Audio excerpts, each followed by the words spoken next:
ரொம்ப ஸ்ட்ராங்கான ஒரு ரூல் பாஸ் பண்ணணும் அப்படின்றது தான் இதற்கான ஒரு பெரிய சொல்யூஷனாவே எனக்கு கண்ணுக்கு தெரியுது தவிர.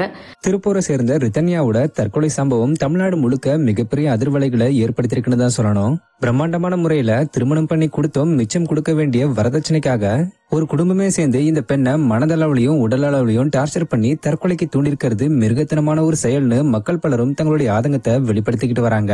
அந்த வகையில already serial actress Sathya Devarajan இது சம்பந்தப்பட்ட போஸ்ட் ஒன்ன ஷேர் பண்ணி, இந்த ஒரு விஷயம் எனக்கு ஹார்ட் பிரேக்கிங்கா இருக்கு, விரக்தியோட உச்சத்துல இருக்கேன், தயவு செஞ்சு டாக்ஸிக்கான ஒரு மேரேஜ் லைஃபுக்குள்ள மாட்டிக்கிட்டீங்கன்னு தெரிஞ்சா வெளியே வந்துருங்க, இப்படி வாழ்க்கையை அழிச்சுக்காதீங்க, கல்யாணம்னா அப்படிதான் இருக்கும், மாமனார் மாமியார்னா அப்படிதான் இருப்பாங்க, அட்ஜஸ்ட் பண்ணிக்கோ, எல்லாம் போக போக சரியாகிடும்னு சொல்லி ஒருத்தவங்களோட வாழ்க்கைய இப்படி அழிச்சிடாதீங்க, இப்படிப்பட்ட ஒரு ஆள் கூட வாழ்றதுக்கு தனியாவே வாழ்ந்துடலாம்னு ரொம்ப ஆதங்கப்பட்டும் மனமுடைஞ்சும் பேசியிருந்தாங்க. இதை தொடர்ந்து இப்ப பிக் பாஸ் 7 டைட்டில் வின்னரான அர்ச்சனாவும் இது சம்பந்தமா பேசி ஒரு ஸ்டோரிய ஷேர் பண்ணிருக்காங்க.